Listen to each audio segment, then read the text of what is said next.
Selamat malam saudara-saudari yang terkasih. Sebelum tidur malam ini, saya Ibet Bingarsi akan berbagi renungan dari Pendeta Dr. Erastus Sabdono yang berjudul Kesucian. Seseorang tidak akan bisa hidup dalam hadirat Allah kalau tidak hidup dalam kekudusan berstandar Allah. Allah menghendaki agar orang percaya benar-benar hidup bersih.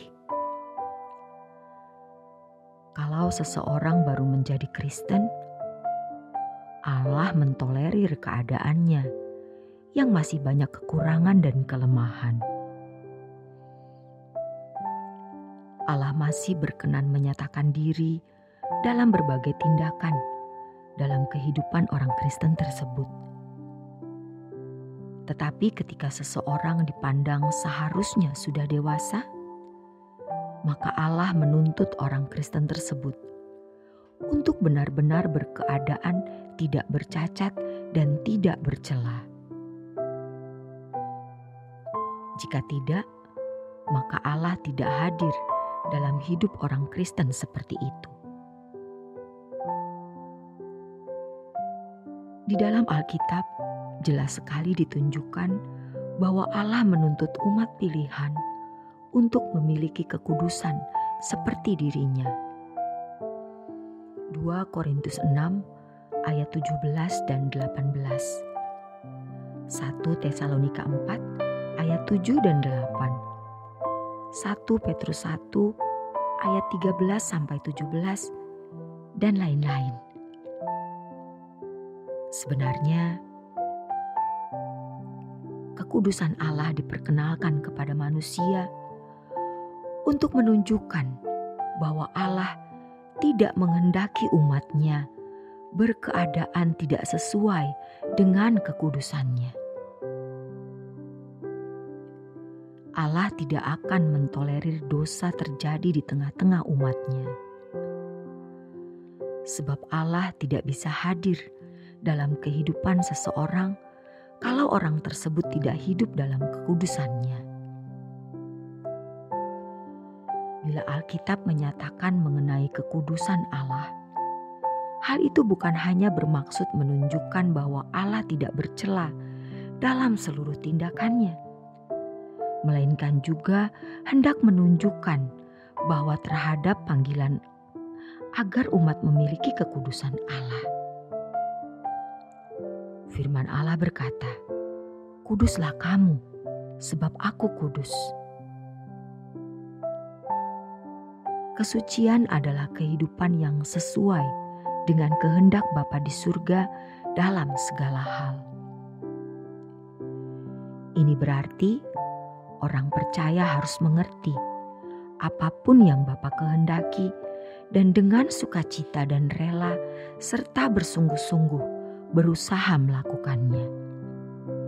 Matius 7 ayat 21 sampai 23. Kesucian hidup adalah kehidupan yang melakukan kemauan atau keinginan Bapa dalam segala hal, di segala tempat dan di sepanjang waktu hidup ini. Kehidupan Tuhan Yesus adalah contoh kesucian yang dikehendaki oleh Bapa.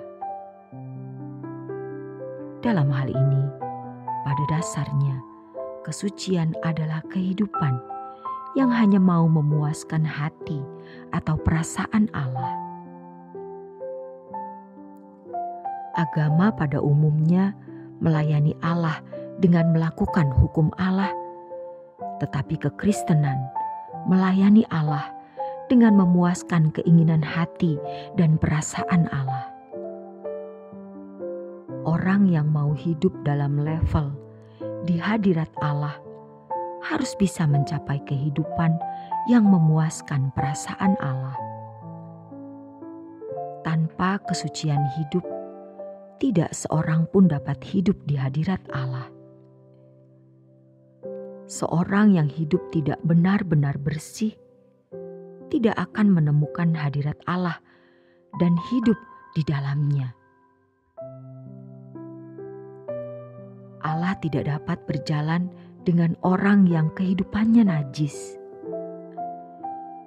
Dengan demikian, hanya orang yang memiliki kesucian yang dapat secara terus-menerus mengalami dan merasakan kehadiran Allah. Hidup di hadirat Allah. Dengan demikian, harga untuk hidup di hadirat Allah adalah kesucian hidup yang berstandar Allah sendiri. Kesucian haruslah diperjuangkan karena seseorang tidak akan dapat memiliki kesucian tanpa perjuangan. Kesucian hidup tidak dapat dimiliki oleh orang percaya dengan sendirinya atau secara otomatis. Kesucian di sini maksudnya kedewasaan rohani, di mana seseorang memiliki pikiran dan perasaan Kristus. Tingkat kesucian yang dicapai seseorang bukan hanya tergantung dari kasih karunia Tuhan semata-mata, melainkan juga sangat tergantung dari perjuangan setiap individu. Semua potensi yang Tuhan berikan haruslah digunakan untuk meraih kesucian. Perumpamaan talenta yang ditulis dalam Injil Matius 25 sebenarnya bertalian dengan hal kesucian atau kualitas hidup yang harus dicapai seseorang. Setiap orang pasti mendapat kesempatan untuk menumbuhkan kesucian di dalam hidupnya. Kalau kesempatan untuk meraih kesucian disia-siakan, maka kesempatan itu akan hilang untuk selama-lamanya. Penyesalan atas hal ini tidak bisa dibayangkan, sangat dahsyat. Dalam hal ini harus ada kerinduan yang kuat untuk bertumbuh dalam kesucian. Orang percaya yang memiliki kerinduan yang kuat untuk mencapai kesucian pasti dapat mencapainya. Hal ini sama dengan kerinduan melakukan kehendak Allah. Kerinduan untuk melakukan kehendak Bapa inilah yang dimaksud dengan kalimat haus dan lapar akan kebenaran. Orang yang lapar dan haus akan kebenaran pasti dipuaskan. Matius 5 ayat 6. Tidak ada yang sulit kalau sudah dilakukan dan dibiasakan. Tetapi akan menjadi sulit dan tidak mungkin dilakukan kalau tidak pernah diusahakan untuk dilakukan dan dibiasakan. Kasih karunia memberi potensi bagi seseorang untuk hidup suci sesuai dengan rancangan Allah semula. Itulah sebabnya Tuhan Yesus menyatakan bahwa untuk masuk kerajaan surga harus berjuang. Lukas 13 ayat 24. Di bagian lain, Tuhan Yesus menyatakan bahwa banyak yang dipanggil, sedikit yang dipilih. Matius 22 ayat 14. Tentu, pilihan ini juga berdasarkan respons seseorang terhadap anugerah Allah. Banyak orang Kristen berpikir bahwa kalau sudah percaya kepada Yesus, dirinya pasti selamat masuk surga.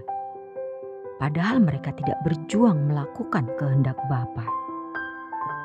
Orang yang masuk surga adalah mereka yang hidup di hadirat Allah sejak di bumi, yaitu mereka yang memiliki kesucian yang standarnya melakukan kehendak Bapa. Harga untuk hidup di hadirat Allah adalah kesucian hidup yang berstandar Allah sendiri. Demikianlah renungan malam kali ini. Kiranya renungan ini memberi pencerahan bagi kita semua. Selamat beristirahat dalam berkat Tuhan.